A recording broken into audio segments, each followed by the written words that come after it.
ngaha turaje Nyagasani, turakwitabye karame kuko uduhamagaye ku neza yawe. Ku izina ry'Imana Data na Mwana na Mutagatifu, amen. Amahoro bana b'Imana, nimuhumure, Imana iradukunda. Ije kudukiza kuri uyu wa gatatu w'icyumweru gitagatifu, tariki 16 Mata 2025.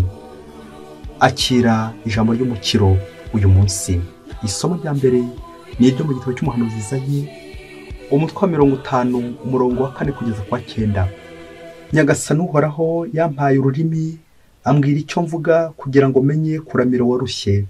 Buri gitondo arankangura, akanyigisha gutega amatwi nk'abigishwa. Nyagasani Uhoraho yanzibuye amatwi, nanjye sinabyangira ndetse sinatezuka. Nategeye umugongo abankubitaga, imisasi yanjye nyitegeza abamfuraga ubwanwa. Uruhanga rwanjye sinaruhisha abantukaga, bancira mu maso. Cyakora Nyagasani Uhoraho arantabara, agatuma ibitutsi bitanca intege. Uruhanga rwanjye ndarukomeza nkibuye, kandi nzi ko ntazakorwa n'ikimwaro. None se ko undenganura ari hafi, ninde watinyuka kumburanya? Naze tujyane imbere y'umucamanza, ninde uzanshinja mu rubanza? Ngaho niyigaragaze maze anyegere. Nibyo rwose, Nyagasani Uhoraho arantabara. Ninde rero wanshinja icyaha? Iryo ni ijambo ry'Imana. Zaburi ya 69. Mana yanjye wo nyir'ubuntu budashira, undengere, kuko ari wowe nkesha agakiza. Niyumanganya ibitutsi ku mpamvu yawe, nkemera gukozwa isoni n'ikimwaro. Nahindutse umunyamahanga mu bavandimwe, mba n'intamenyekana muri bene mama. Ni koko ishyaka mfitiye ingoro yawe riramparanya, nibyo bagutuka ninjye bishengura. Ibitutsi byambihije umutima bimviramo no kurwara, ntegereza uwangoboka, ndaheba, nshaka uwampoza sinamubona. Ibiryo byanjye babirushyemo uburozi, inyota inyishe banyuhira indurwe. Ubwo nzaririmba izina ryawe, kandi ryamamaze mu bisingizo. Abiyoroshya nibabibona bazishima bati, mwebwe abashakashaka Imana murakagwira, kuko Uhoraho yumva batishoboye, ntatererane abe bari ku ngoyi. Mana yanjye wo nyir'ubuntu budashira, undengere, kuko ari wowe nkesha agakiza. Nyagasani Yezu nabane namwe. Amagambo mu Ivanjili ntagatifu ko yanditswe na Matayo, umutwe wa 26 umurongo wa 14 kugeza ku 25. Muri icyo gihe umwe muri ba 12 witwaga Yuda Isikariyoti asanga abatware bahereza bitambo, arababwira ati, murampa iki nanjye nkamubagabiza? Bamubarira ibiceri 30 bya feza. Kuva icyo gihe atangira gushaka uburyo buboneye bwo kumutanga.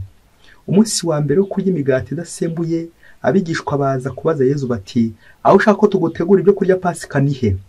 Ati, nimujye mu murwa kwa kanaka mumubwire muti, umwigisha gutumyeho ngo, igihe cyanjye kiregereje, ndashaka kurira Pasika iwawe ndi kumwe n'abigishwa banjye.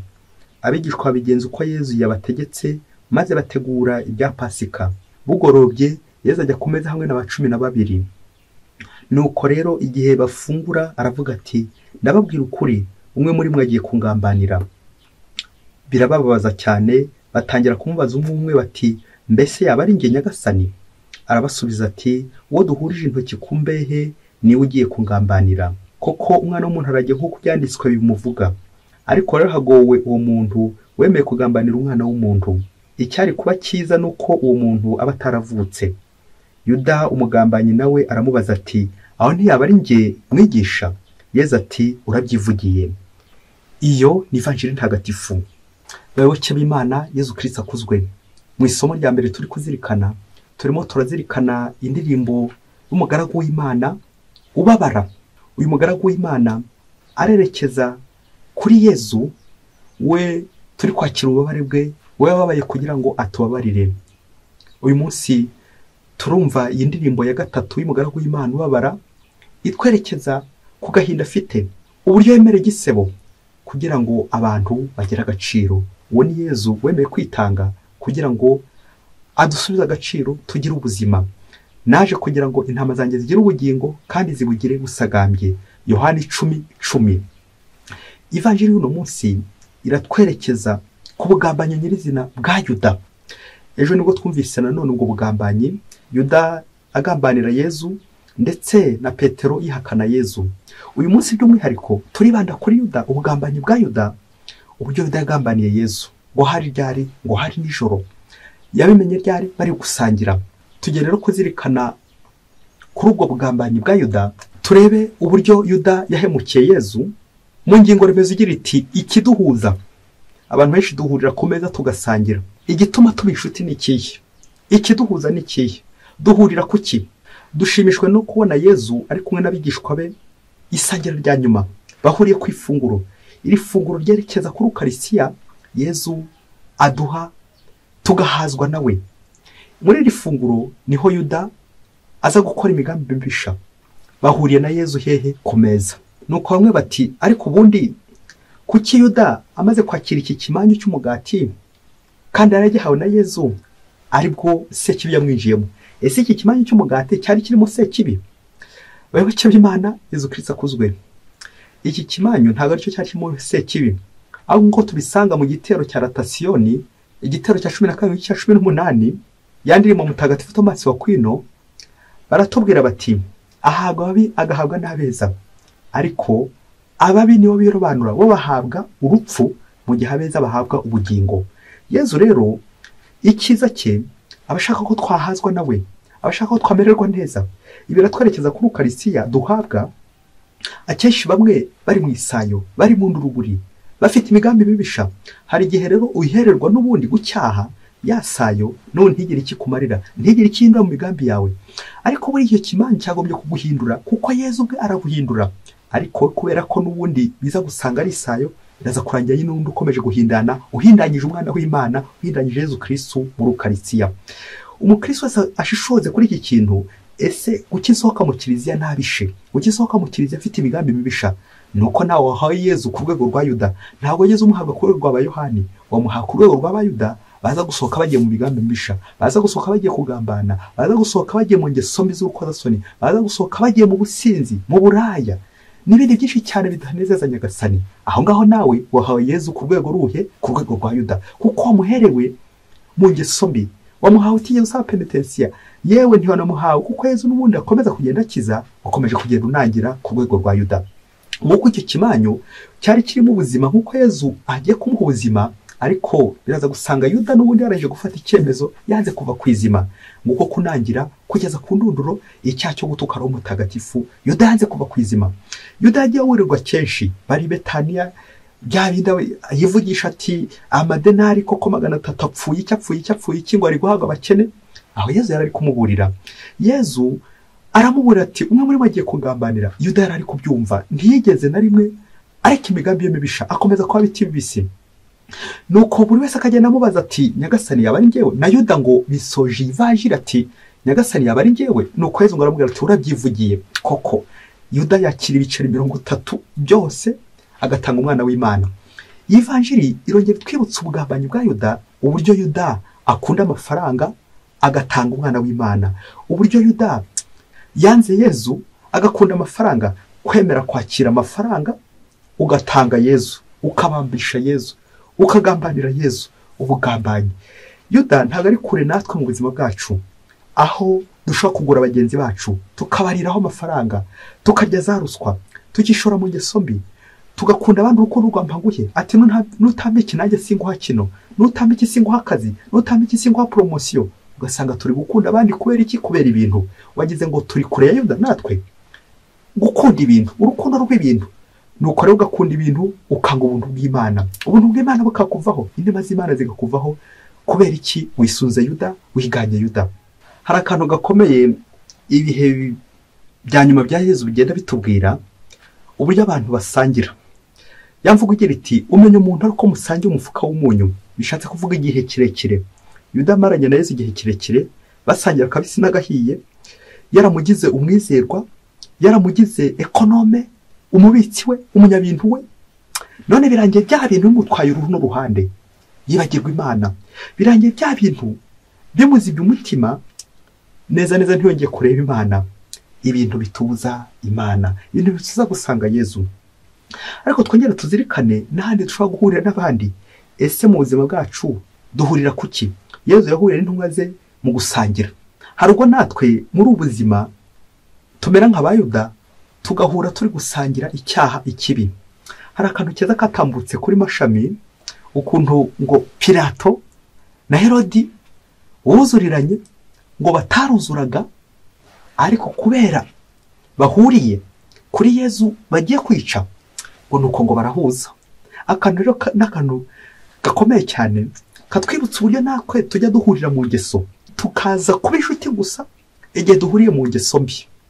Ukuri no foto ya Yuda agahura mu ngeso mbi zo gutanga Yezu gusa, na bariya bakuru b'umuryango bariya baje gufata Yezu, bagahura gusa mu bucuruzi agiye kugurisha umwana w'Imana, bakaba inshuti, bagahura, bagahuza, bagasangira ayo mafuti, bagasangira ubugambanyi.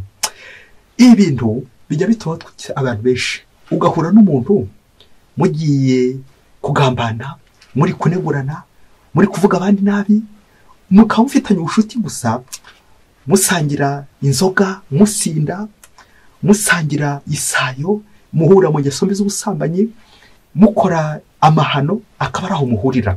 Nimwe zijya muhurira mu ngoro y'Imana ngo musenge, ahubwo mugahurira mu ngeso mbi muri kwisandaza isayo. Wongera uza gukura ino foto ya Yuda na Yezu ahantu bahuriye, wongera none ukuri ino foto ya Yuda n'abakuru b'umuryango ahantu bahuriye mu ngeso mbi zo kwica umwana w'Imana, zo kugambana. Bityo bikujyane mu buzima bwa buri munsi, abantu muri inshuti. Ubundi abantu muri inshuti kubera iki? Muhurira hehe? Niki kibahuje? Wasanga namwe mwarahuje, mugahuza ku rwego rwa Herodi na Pilato, bagahura gusa bagiye kugambana, nahundi kera barabanzi.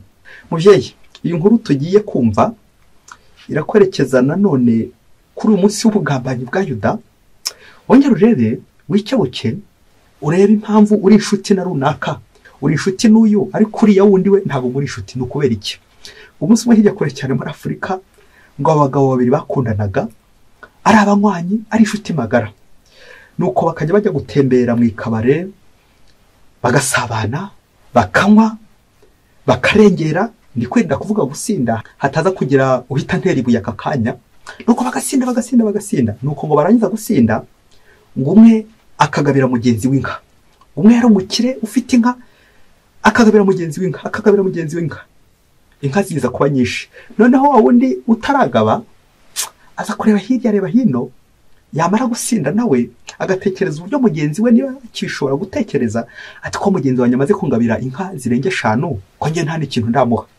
Nuko aza kureba mu bintu afite, arabireba, aza gufata icyemezo ati, umva munywanyi mushuti wanjye, nanjye ngiye kukugabira ikintu gikomeye cyane. Ngiye kukugabira umugore wanjye, byibuze mugumane nk'iminsi 3. Nuko wa mugabo agabira undi umugore we muri iyo kabari.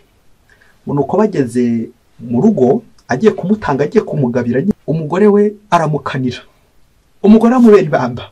Nuko wa mugabo atahamara amasa atagabiwe.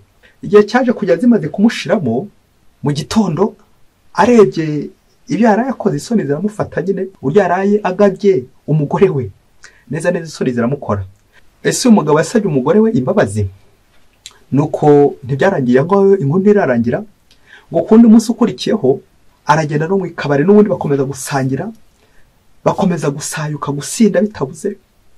Nuko wa mugabo atekereje ko mugenzi we amaze kumugabira inka 5 ndetse zitaranataha, zikiri mu kanwa, aza gutekereza n'uburyo yaraye agabye umugore we bikanga, ngo kubera ko bari abakristo muri iyo minsi kandi bagomba guhesha amasakaramentu, ko umugabo yari afite umwana wagomba kubatizwa.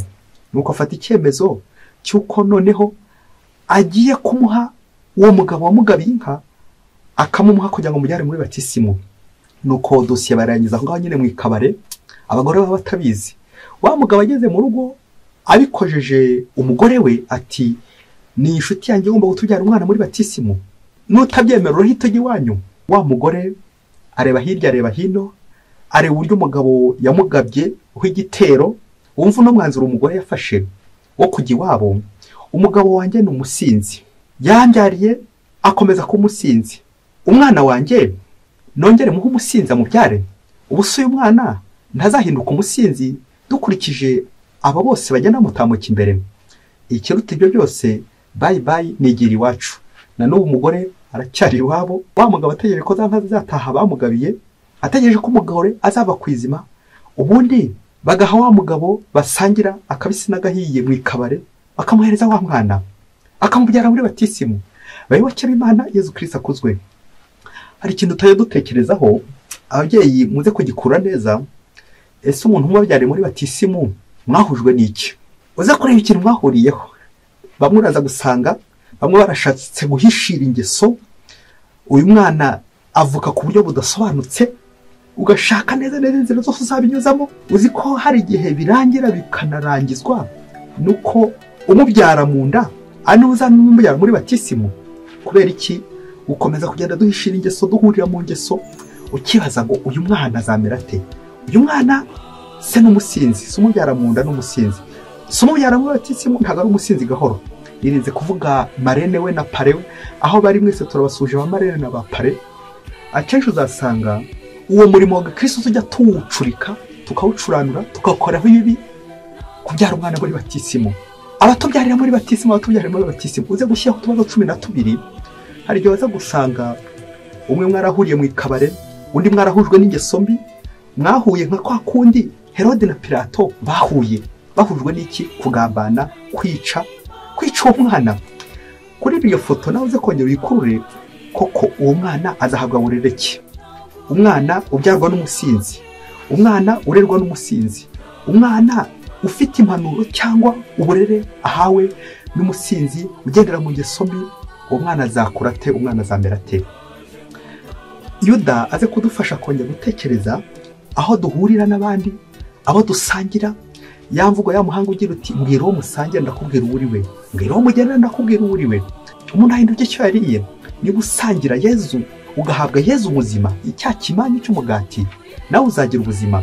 Ariko niba umuherwa ku byaha, muri yasayo, muri bwa businzi, muri bwa busamba, muri bwa busambanyi, muri za ngeso mbi z'isayo, n'ubundi wagize ngo hari icyo bizaguhindura hose, ahubwo bizaguhindanya. Biradusaba isuku rero, tujye duhabwa Yezu atari ku rwego rwa Bayuda, ahubwo ku rwego rwa bariya bigishwa bababaye ba Yohani, bari kwibaza bati koko uyu niwe gukora ibi ngibi? Nawe koko tukokwa filimi, nawe umuhungu wanjye niwe ukoze ibi ngibi? Niwe mpemukiye? Niwe ngambaniye? Kumva akabaro ka Yezu, kubona abantu bari autour bamukikije bari kugambana. Ongera utekereze rya jambo rya Yezu Matayo 18:20, aho 2 cyangwa 3 bateraniye banyambaza amadaho hagati yabo. Ariko na Sekibi nayo shitani naho ntitanga aho abana b'Imana bateraniye, igashaka kugenda dusura kuri ubwo buhangaje bw'Imana iti nanjye aho 2 cyangwa 3 bateraniye bari kunegurana, bari kugambana, nanjye madaho hagati yabo. Ngo kuko umutima wa Yuda ucuza umwijima, ngo hari nijoro. Natwe hahinduka nijoro iwacu igihe tugiye mu ngeso mbi, igihe turi kugambana, igihe turi kurya iby'abandi, igihe turi kwiba, igihe turi mu ngeso mbi z'ubusinzi, ubusambo, ubusambanyi n'izindi zose zijyanye nazo. Icyo gihe bihinduka nijoro natwe. Buragoroba iwacu tukabisha nka Yuda, cya gihe twanangiye tukanga kuva kwizima. Yezu agatuburira tukanga kumwumva. Yezu agakora ibitangaza byinshi, akaduhereza byinshi, akaduha n'umugati we tukanga kumva. Ngiyo ya misa tujyamo, ijambo ry'Imana ntigize icyo riguhinduraho, kandi waryumvise ukarisiraje urayihawe, ntibigize icyo biguhinduraho. Bihinduka ijoro iwawe igihe wanze kwakira imbaraga z'Imana, wanze kwakira ubasha bw'Imana, ugashaka gufatira ubwawe, ukibeshaho, ukishyira ukizana. Ibyo ngibyo ntibizarangira nyine utabaye nka Yuda. Uba inshuti n'umuntu kubera ko mugenda amajoro, mukarara amajoro, mu ibitaramo byo kwanga Imana no kwayangisha abandi, akaba araho gusa muzabera inshuti. Mu tubyiniriro, mu bitaramo bya bintu byo kwa Sekibi, aho hose ugasanga ariho tubera inshuti. Mu nzu z'indaya abantu benshi bakunze guhabera inshuti. Mu isayo, mu businzi hari abantu bahabera inshuti. Mu bugambanyi, mu bucakura, ububeshyi, kunegurana, indeko y'abaneguranye, ugasanga mubaye inshuti n'umuntu kubera ko muhuriye mu kunegura runaka, muhuriye mu kunegura wa mwanzi wanyu, muhuriye mu kunegura undi, akaba ari cyo gusa kizabahuza. Uri inshuti nanje, mbwira uwo musangira ndakubwira uwe, mbwira uwo mugenda ndakubwira uwe. Kuyihe mpamvu uri inshuti n'uriya? Kuki utari inshuti na Yezu? Twese abantu benshi twagiye tuba inshuti z'abantu, ariko tukibagirwa umuntu ukomeye, Yezu Kristo, ko rero tugomba kuba inshuti ya buri munsi. Mwese Imana ibahe umugisha, Imana Data na Mwana na Roho Mutagatifu. Amen. Padiri Masumbuko Ladislas wa Diyosezi ya Cyangugu.